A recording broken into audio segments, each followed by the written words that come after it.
अस्सलाम वालेकुम, मैं हूं वैस मंगलवाला और आप देख रहे हैं वर्ल्ड वाइज। दुनिया को देखने का, जांचने का, परखने का एक अलग जाविया।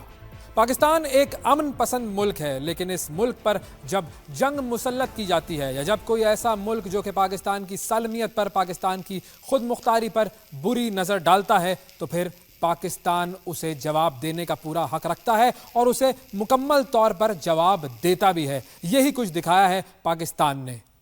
आज इसी मामले पर बात होगी, लेकिन सबसे पहले हम जरा बात करना चाहेंगे भारत के मुसलमानों से। जी, भारत के वो मुसलमान कि जिनके बुजुर्गों ने ये तय किया था कि वो जब पाकिस्तान बना तो पाकिस्तान न जाएं बल्कि भारत में ही रहें। आज उन मुसलमानों का क्या हाल है और उनका एक लीडर है, उससे भी आज जरा बात करनी है खुलकर दो टोक। भारत के मुसलमानों, हमारे बड़े तुम्हें खबरदार करके गए थे कि भारत के साथ रहना तुम्हारे लिए डरावना ख्वाब बन जाएगा। तुम आज उस फैसले के नताइज भुगत रहे हो। आज तुम पर भारत में जिंदगी तंग है। आज तुम हिंदू इंतहा पसंदों के हाथों पिट रहे हो। तुम्हें भारत में अपनी शनाख्त छुपाना पड़ रही है। तुम खौफ की जिंदगी जी रहे हो। तुम्हें नमाज नहीं पढ़ने दी जाती। तुम्हारे बुजुर्ग मोदी के गुंडों के हाथों पिट रहे हैं। तुम्हारे घर गिराए जा रहे हैं, मसाजिद गिराई जा रही हैं। इस बार तो तुमने ईद की नमाज भी छुप कर पढ़ी थी। इस बार भी तुम ईद उल अजहा पर सबके सामने कुर्बानी का फरीजा पूरा नहीं कर पाओगे। गीदड़ की जिंदगी जीने पर मजबूर हो तुम। माजी का एक गलत फैसला तुम्हारी गर्दन का तौक बन गया है और तुम्हारी आइंदा आने वाली नस्लें भी इस फैसले को भुगतेंगी। हमें इस बात पर अफसोस होता है और आज तुम्हारे एक नाम नेहाद लीडर की भी असलियत दुनिया के सामने हम लेकर आते हैं। उस लीडर का नाम है असदुद्दीन ओवैसी। दीन ओवैसी ये वो शख्स है जो कि मुसलमान है, लेकिन मोदी के हवाले से जो मोदी के मजालिम हैं उस पर एक बात भी नहीं करता। कभी कभी मुझे यूं लगता है कि यह शख्स पाकिस्तान फोबिया का शिकार है। आज इसकी बातों का जवाब देंगे हम। पहले जरा ये सुनते हैं कि असदुद्दीन ओवैसी कहता क्या है और इसने क्या बात की है, फिर इसकी बातों का जवाब दूंगा इसको इसी के अल्फाज में। यह है असदुद्दीन ओवैसी की असलियत, जो कहता है कि अल्लाह का शुक्र है कि हमारे बुजुर्ग वहां नहीं गए, अच्छा हुआ कि हमारे बड़े वहां नहीं गए। ये कहता है असदुद्दीन ओवैसी। लेकिन हम कहते हैं कि अच्छा हुआ कि हमारे बड़े पाकिस्तान आ गए थे। अगर वहां रहते, भारत में रहते, तो गाय का गोश्त खाने के इल्जाम में मार दिए जाते।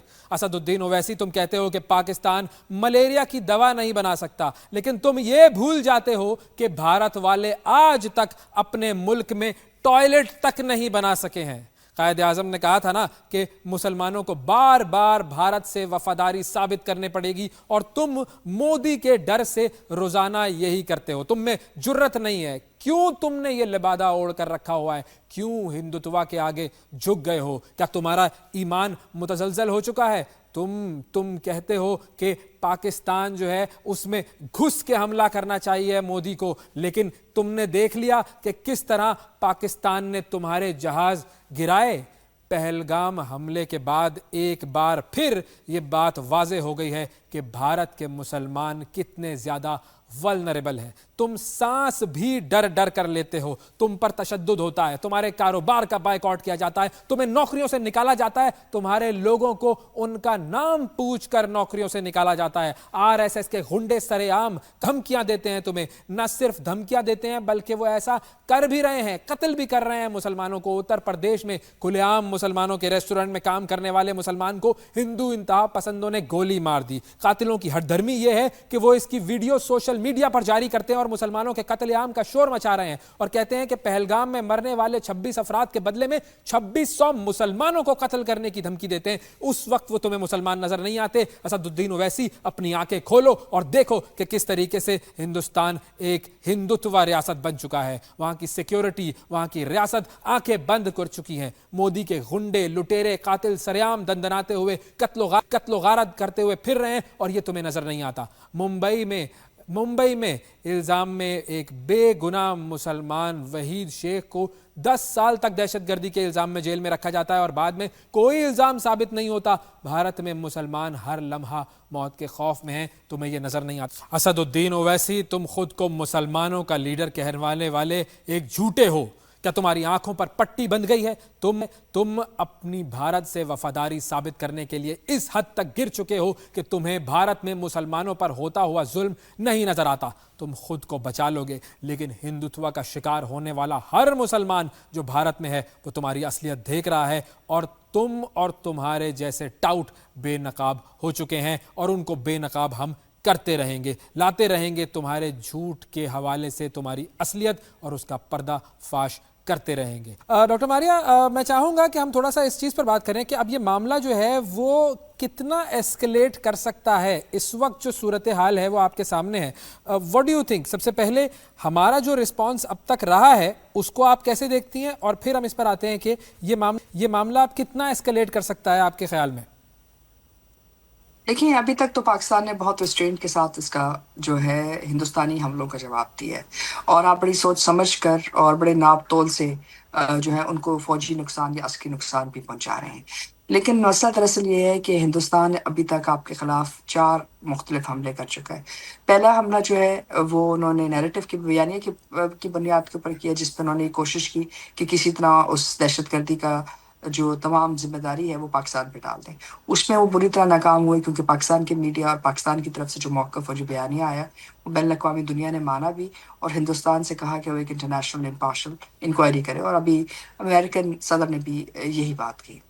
پہلی ناکامی کے بعد جو دوسرا انہوں نے حملہ کیا وہ آپ کے اوپر ظاہر ہے رات کی تاریخی میں کیا، جہاں انہوں نے آپ کی 2 مسجدیں شہید کی اور آپ کے 26 لوگ شہید ہوئے، اور اس کے ساتھ ہی ساتھ اسی حملے کے ساتھ انہوں نے جو تیسرا حملہ کیا وہ آپ کے پاس اپنی ایئر فورس کی جو بگسٹ آپ کہہ سکتے ہیں اس وقت خطے کی سب سے بڑی ہوائی جنگ آپ کے ساتھ لڑی، جس میں ان کے 5 طیارے جو ہے آپ نے گرائے، 3 رافیل، 1 سوکھائے اور 1 MiG 29، اور اس کے ساتھ ساتھ سب سے بڑی بات یہ کہ آپ نے 15 سے زیادہ طیارے جو اس وقت لاک کیے، لیکن آپ نے پھر بھی ان طیاروں کو نہیں گرایا تاکہ ہندوستان کا نقصان اتنا زیادہ نہ ہو جائے کہ اس کو ایسکلیٹ کرنا پڑے۔